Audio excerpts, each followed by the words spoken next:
Lions TV, we are sponsored by Regal Elevators and Lifts Consultants Limited, a company owned and operated by a Millwall fan, just like every single one of the sponsors on the back balls behind me. If you are going to do a bit of business, then please keep it in the Millwall family and check out all of our sponsors' website links in the description below. Now, this is your pre-match prediction for Wednesday's home game, a London derby, excuse the cliche, a real six-pointer at home to Queen's Park Rangers. I said I think these two wins could keep us up. Part one's done Saturday, part two's massively just as important. Let's start out by taking a look at the 11 that I think Neil Harris will pick to start the match. And without any major surprises, I'm fully expecting it to be an unchanged team. Dave Martin in goal, Marlon Romeo right back, Alex Pearce and Jake Cooper centre backs, James Meredith at left back, Ryan Leonard, Ryan Tunnicliffe and Ben Thompson in the centre of midfield, Ben Marshall wide left, Jed Wallace wide right, and up front as a lone striker, Lee Gregory. Is that the team that I would go with? Absolutely. Yeah, absolutely is a team I would go with. We have, in the past, Harris has changed the side when we've won games and then we've ended up not winning games. And again, another old cliche in football is never change a winning side. Yeah, I'd go with exactly the same side. Shane Ferguson serves the last of his 3-game suspension following his sending off at Brighton in the FA Cup.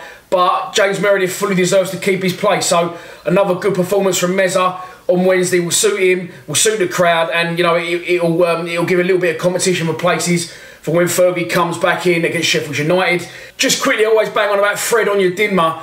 Harris has said when questioned on why Fred hasn't been in the squad, I don't want to play players that don't want to play for us. So in between Fred coming back on loan from Wickham and when Harris made that statement on Saturday before the game, something's obviously happened there in between. There's a breakdown in communications and the relationship's obviously deteriorated. But yeah, so that's why Fred isn't playing and he doesn't want to play for us. Personally, I don't really blame him because he's been messed about a bit in my opinion, and he's not been treated fantastically. So it's probably best for all parties concerned. If Fred does leave the club, then I can stop going on about it. You ain't got to keep listening about me banging him on about why he isn't on the bench. That's why he isn't on the bench. But it'll be an unchanged side. Every single one of them deserves to keep their place after the win on Saturday. I'm trying to stall you because I forgot we played on Saturday all of a sudden. The fuck we played? Oh, West Brom. Ed's gone now. But yeah, after the game against West Brom on Saturday, everyone fully deserves to keep their place. It is on the red button on Wednesday, and we said it before, we say it again a million times, but we need a good crowd down there if we can. I know it's expensive, I know it's free on the box, and your sofa's a little bit more comfortable than seat 3C in wherever stand you sit in. But it'll be good to get a few people down there. A London derby, of course. Let's move on to the opposition. Queen's Park Rangers just sacked the joker that is Steve McLaren. Honestly, I don't know how the geezer keeps getting work. He's fucking useless. They've had a bit of a shit time with managers. They had him, and before that they had the clown Holloway. I feel sorry for QPR fans because we know how bad Holloway is, and as a nation, I think we all know how bad Steve McLaren is. And in the time he hopefully takes him to get a new job, he needs to get his barnet done or shave it off because it's absolutely beyond a joke. But getting back to QPR as a team, they have won only one of their last 16 games. Ironically, that was against Leeds at home just before McLaren got sacked. But they are in absolute freefall. And if you look at the table, they are 2 places and 4 points above us. But a win for us on Wednesday will take us within a point of QPR, still with a game in hand. So as I said, it is a massive, massive 6-pointer. Last time out, they lost 4-0 at Norwich.